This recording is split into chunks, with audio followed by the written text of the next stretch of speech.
Saya ada tadarus online. Lepas tadarus saya ada khatam Quran. Nah, ini bil tinggi sangat ni, bahkan saya betul-betul marah ni, Pak. Oh, awak kira awak punya marah, saya punya marah. Ada awak fikir? Halo, Cik. Isteri saya tengah marah ni, Cik. Dia marah sebab bil elektrik bulan ni melambung tinggi sangat, tak macam bulan-bulan lepas. Terima kasih Encik kerana menghubungi TNB Line. Begini, sepanjang tempoh PKP, pihak kami tak dapat membuat bacaan sebenar di rumah Encik. Jadi di dalam jangka masa PKP ni, kami telah membuat bacaan anggaran bagi bulan Mac, April dan Mei. Apabila PKPB dilaksanakan, keadaan adalah lebih selamat buat pelanggan dan anggota kerja kami. Maka bacaan meter boleh dibuat di premis pelanggan bermula 15 Mei lalu secara berperingkat.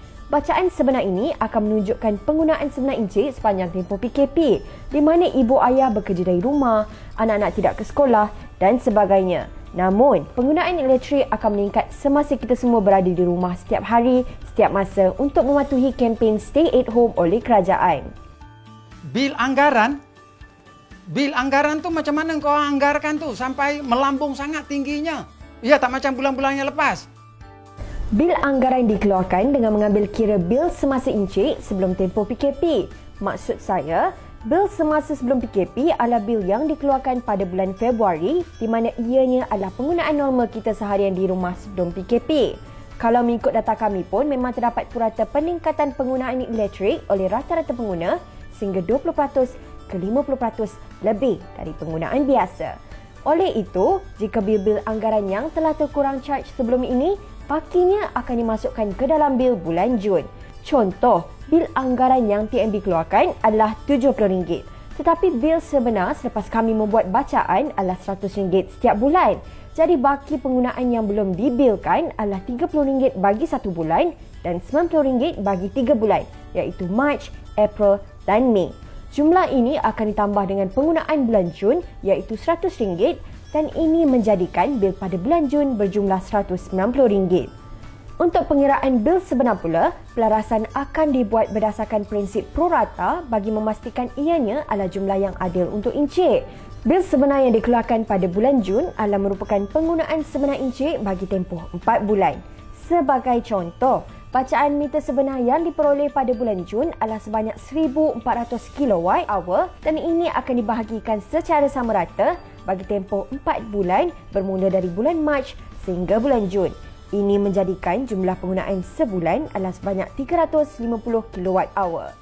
Dan ini adalah bagaimana pengiraan 350 kWh dilakukan. Bagi 200 kWh pertama, Encik akan di-charge 0.2180 sen seunit bersamaan dengan RM43.60 dan 100 kWh kedua akan di-charge 0.3340 sen seunit yang bersamaan RM33.40 dan baki terakhir 50 kWh akan di-charge 0.5160 sen seunit bersamaan RM25.80.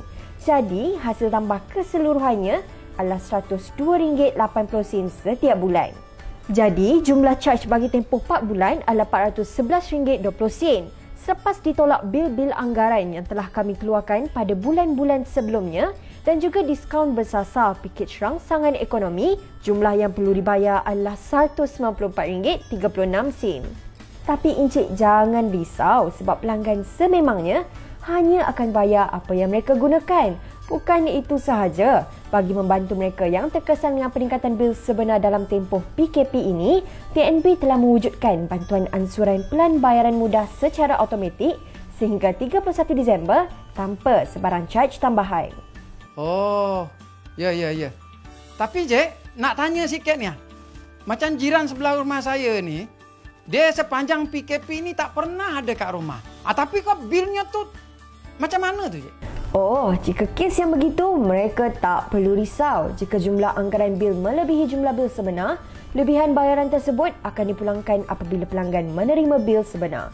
Jadi, kalau Encik masih ragu-ragu atau masih kurang jelas, Encik boleh je hubungi kami lagi untuk penerangan. Encik boleh menghubungi TNB Line dan kami beroperasi 8 pagi hingga 5 petang setiap hari bagi sebarang pertanyaan mengenai bil. Selain itu, Encik boleh melayari website TNB di www.tnb.com.my/prihatin. Sebarang pertanyaan juga boleh diajukan melalui Facebook, Twitter, Instagram dan MyTNB. Pihak kami sentiasa sedia membantu. Ya. Baru saya faham. Ya, terima kasih, Cik.